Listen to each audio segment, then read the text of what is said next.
Was she caught among thieves that you shake your head in scorn whenever you speak of her? Abandon your towns and dwell among the rocks, you who live in Moab. Be like a dove that makes its nest at the mouth of a cave. We have heard of Moab's pride, her overweening pride and conceit, her pride and arrogance, and the haughtiness of her heart. I know her insolence, but it is futile, declares the Lord, and her boasts accomplish nothing.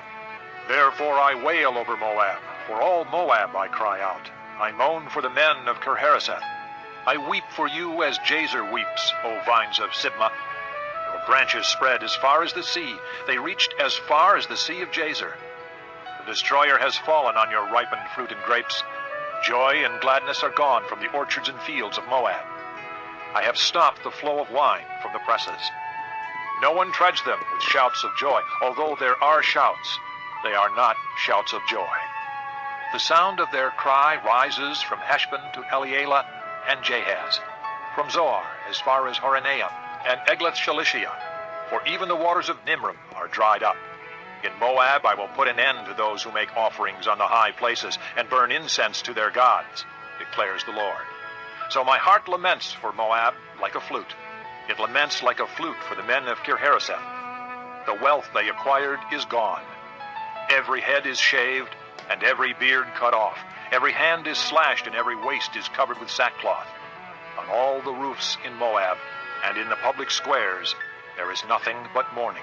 For I have broken Moab like a jar that no one wants, declares the Lord. How shattered she is! How they wail! How Moab turns her back in shame! Moab has become an object of ridicule, an object of horror to all those around her. This is what the Lord says. Look, an eagle is swooping down, spreading its wings over Moab. Kerioth will be captured and the strongholds taken. In that day, the hearts of Moab's warriors will be like the heart of a woman in labor. Moab will be destroyed as a nation because she defied the Lord. Terror and pit and snare await you, O people of Moab, declares the Lord. Whoever flees from the terror will fall into a pit. Whoever climbs out of the pit will be caught in a snare. For I will bring upon Moab the year of her punishment, declares the Lord. In the shadow of Heshbon, the fugitives stand helpless. For a fire has gone out from Heshbon, a blaze from the midst of Sion. It burns the foreheads of Moab, the skulls of the noisy boasters. Woe to you, O Moab! The people of Chemosh are destroyed. Your sons are taken into exile, and your daughters into captivity. Yet I will restore the fortunes of Moab in days to come, declares the Lord. Here ends the judgment on Moab. Chapter 48. Concerning Moab. This is what the Lord Almighty, the God of Israel, says.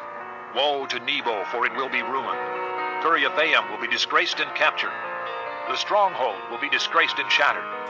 Moab will be praised no more. In Heshbon, men will plot her downfall. Come, let us put an end to that nation. You too, O madmen, will be silenced. The sword will pursue you. Listen to the cries from Horonaim, cries of great havoc and destruction. Moab will be broken. Her little ones will cry out. They go up the way to Luith, weeping bitterly as they go. On the road down to Horonaim, anguished cries over the destruction are heard. Flee, run for your lives, become like a bush in the desert. Since you trust in your deeds and riches, you too will be taken captive. And Chemosh will go into exile, together with his priests and officials. The destroyer will come against every town, and not a town will escape. The valley will be ruined, and the plateau destroyed, because the Lord has spoken.